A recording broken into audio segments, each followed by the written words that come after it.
Assalamu alaikum. Today our topic is inevitable abortion. We are studying the type of spontaneous abortion, and we have done threatened abortion. Now we are starting inevitable abortion. In every type of abortion, to make a diagnosis, you should remember the basic differences. Okay.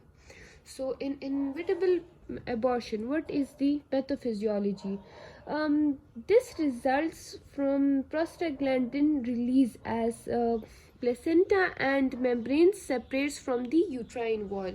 When the placenta and the membrane separates from the uterine wall, uterine contraction begins. Okay, uterine contraction begin, which causes pain.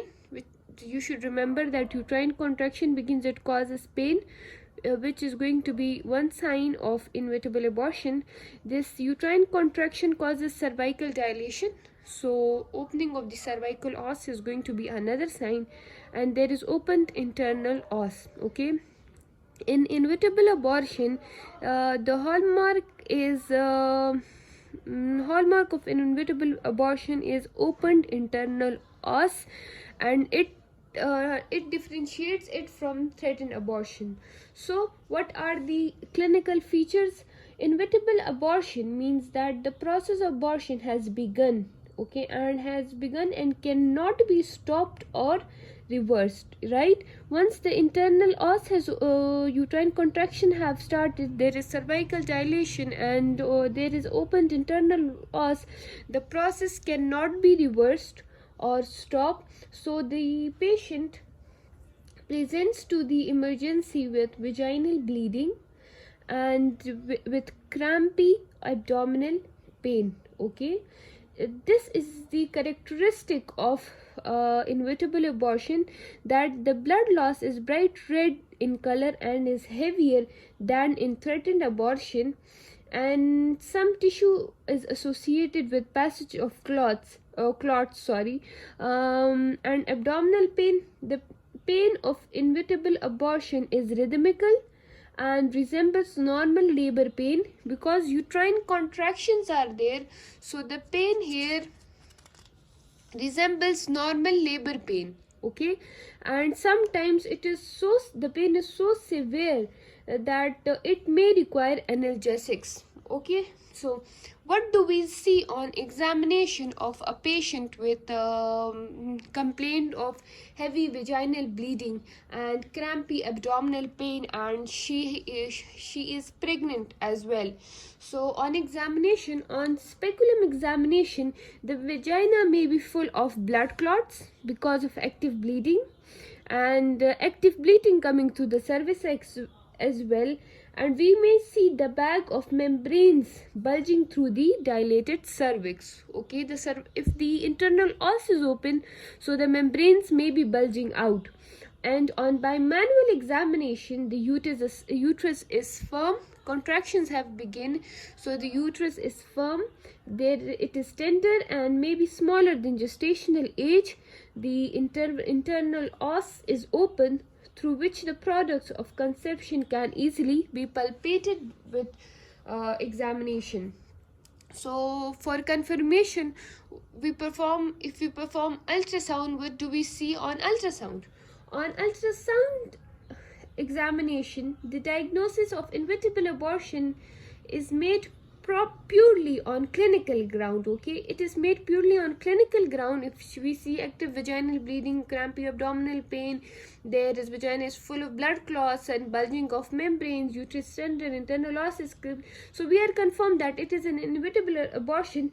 But if we want to confirm or make it sure or make a further diagnosis, we can perform an ultrasound, and on ultrasound we see that the baby is generally dead but may be alive, particularly in mid trimester.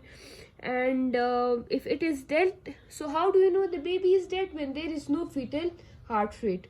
What is the outcome? The product of conception will be expelled completely, or more commonly incompletely.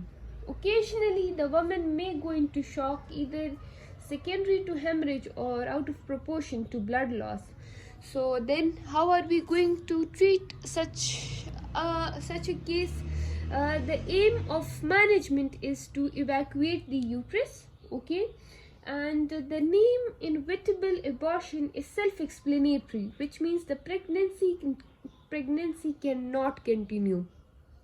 So it is best done, evacuation of uterus is best done by suction curettage before 12 weeks of pregnancy, suction curettage before 12 weeks of pregnancy, and after 12 weeks the product of conception need to be expelled first, which may occur spontaneously or may require augmentation with oxytocin infusion, and expulsion, if incomplete, would require uterine curettage but with a blunt curettage. Okay, moving on to the next type of abortion, which is incomplete abortion. The incomplete abortion. The abortion is said to be incomplete when the product of conception are poorly expelled and partly retained in the uterus. Okay, the product of conception is not expelled and it is in the uterus as well. So this type of abortion is called incomplete abortion. Look, I have drawn a diagram here in which you can see that the product of conception is partly retained in the uterus and is not completely expelled. Okay, in the threatened abortion, which was the first type, there was small amount of blood, okay, and the internal os was closed. In invitable abortion, the internal os was open, there was heavy vaginal bleeding and crampy abdominal pain, and the os was open. But now in incomplete abortion, the product of conception is partly expelled, okay, and partly retained in the uterus. You have to remember these differences between this different type of abortion, only then you will be able to diagnose. So what is the clinical presentation? The patient presents with heavy fresh vaginal bleeding with passage of product of conception along with blood clots. But in this type of bleeding, the bleeding is very pronounced. In this type of bleeding, in this type of abortion, the bleeding is the most pronounced and there is very heavy bleeding, and the bleeding is associated with crampy lower abdominal pain. And you should remember here that the amount of blood loss and pain associated with incomplete abortion is more pronounced than the bleeding and pain observed in inevitable abortion. And as you know that threatened abortion is painless, which is characteristic of a threatened abortion. Now moving on to its examination. On speculum examination, the vagina is full of product of conception, as I told you earlier, which are seen coming through the cervical os. And on bimanual examination, the uterus is firm, tender, and smaller than duration of gestation, and the product of conception in the vagina and those coming through cervix should be removed at that time of examination. Why? Digital removal of these products relieves pain in most of the patient. If a patient comes to you with incomplete abortion, and you are doing bimanual examination, so digital removal of these products relieves pain in most of the patient. And in incomplete abortion, the examining finger can feel the retained product of conception within the uterine cavity through dilated cervix. So what are the ultrasound findings? And on ultrasound examination, the retained products appeared as irregular hypoechoic shadow distending the uterine cavity. It is just, you should know this for your diagnosis, but it is diagnosed clinically, and it is confirmed with clinical examinations as well. What are your supportive features? In that the abortion is incomplete abortion, there is passage of tissue and ruptured membranes are seen. What is the outcome?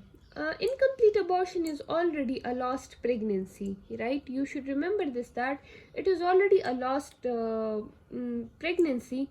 All what is required is the evacuation of retained product of conception from the uterus. Okay, you have to evacuate the product of conception. Why? Because if it is not treated in time, if the product of conception that is halfway between the uterus and the cervix, and it is not treated on time or appropriately, the retained product of conception can easily get infected. When incomplete, then incomplete abortion, when gets infected, it may be converted into septic abortion. I will again explain this point in septic abortion, but incomplete abortion, if not treated properly, it can be converted into septic abortion.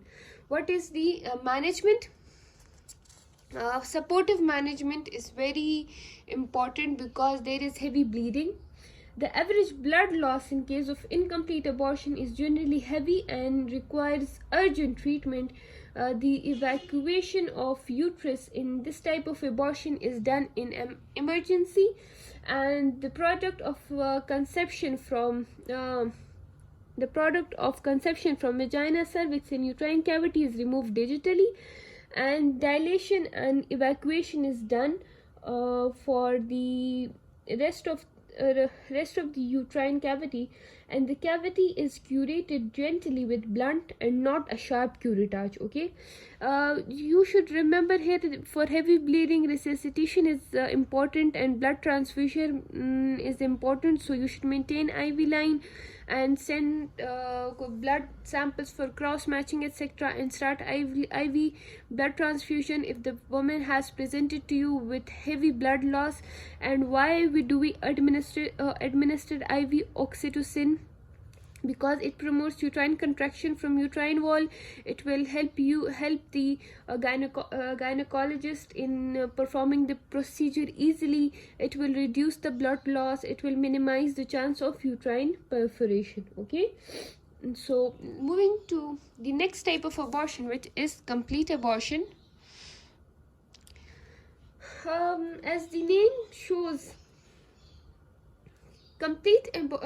when the pregnancy is expelled and the intact abortion is said to be complete. Okay, I will explain it after I explain the pathophysiology. The pathophysiology is that once the product of conception are expelled, the uterus is contracted and retracted. Okay, and the blood loss is controlled from placental site, and the pain gradually settles once the uterus is contracted. So this type of abortion is called complete abortion. The patient presents when presents to you. The patient is usually pain-free and bleeds only slightly, if at all, at the time of presentation. But she gives you history of vaginal bleeding, passage of vaginal clots and product of conception, and crampy lower abdominal pain, which has improved following expulsion of pregnancy. Okay, the patient at the time of presentation is pain-free and is slightly bleeding, but her history here is very important, and her history gives you 3 points: heavy vaginal bleeding with passage of clots, products of conception, and crampy lower abdominal pain, after which her pain settled down and bleeding decreased. Okay, this is going to be her history, and it will confirm that it was a complete abortion, because after the abortion the uterus has contracted back. What are the findings on clinical examination? On specular examination, the vagina may be empty or may show some old blood clots, and on bimanual examination, the internal cervical os may be open or closed depending on the time interval between the expulsion and the examination. This is very important. The ultrasound examination is that the uterus is empty, and the outcome, the patient has already aborted completely.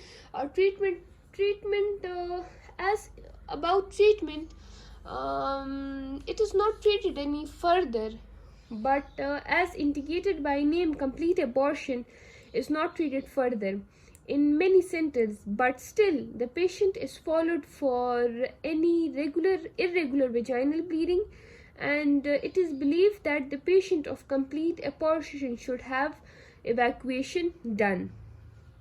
Moving on to the next type of and the last type of spontaneous abortion, which is missed abortion.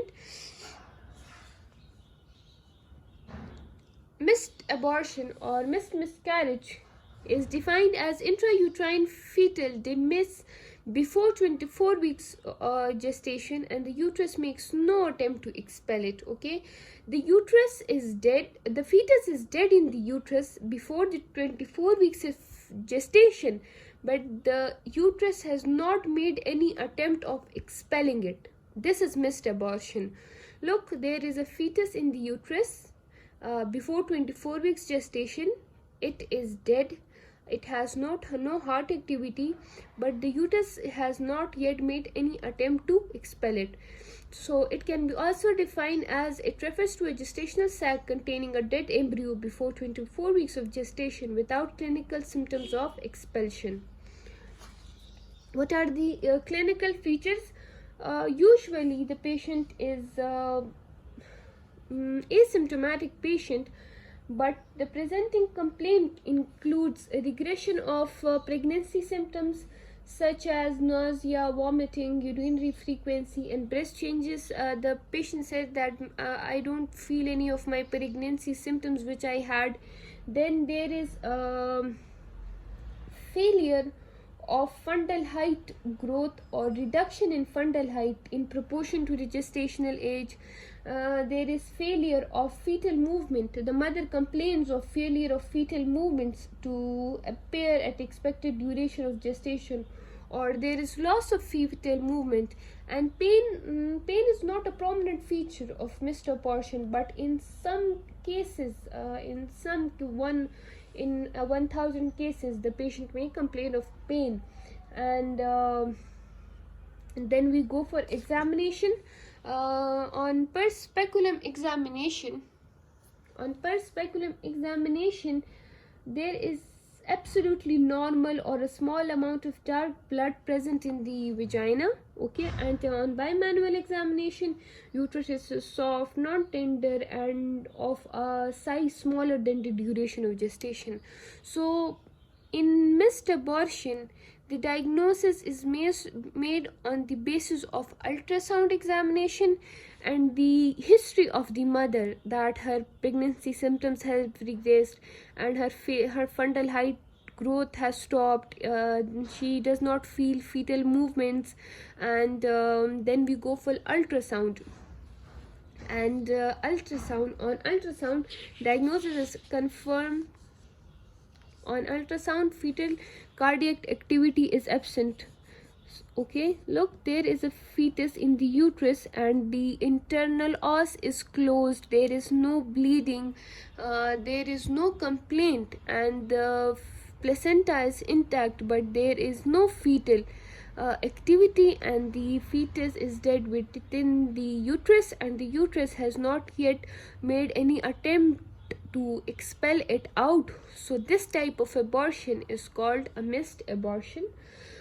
In missed abortion, the definite treatment is ultrasound examination. Okay, this is the confirmatory test, confirmatory investigation. So what is the treatment in such a case? Okay, then there is conservative management and active management.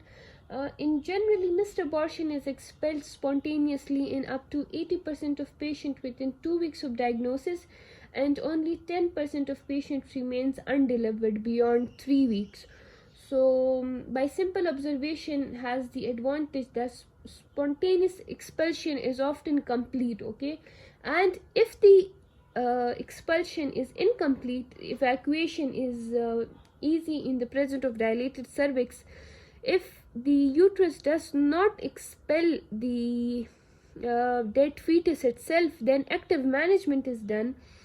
Active management is either opted as a primary treatment. Okay, the patient says that she does not want to wait for spontaneous expulsion, so it is either opted as a primary treatment or after failure of the conservative management. And there is difference in management in the first and the second trimester.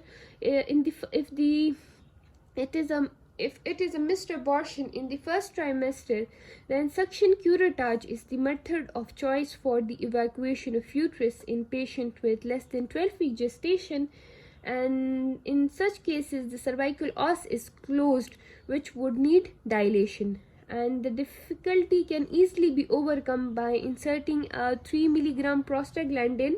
Okay, if you insert a 3 milligram prostaglandin in the posterior fornix of vagina 6 hours prior to evacuation, what will it do? The prostaglandin softens the cervix and induces uterine contraction, which causes cervical dilation, making access to uterine cavity easy.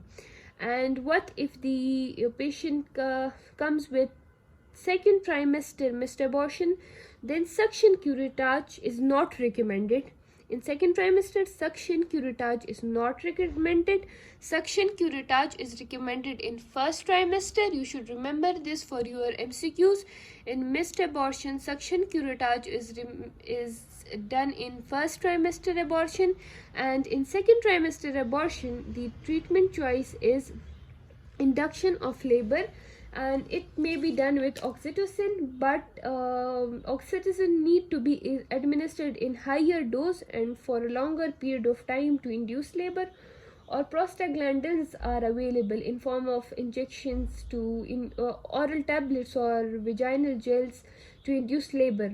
Okay, so this is the management of missed abortions. Okay, if you have any question, you can ask in the comment section down below. Allah Hafiz.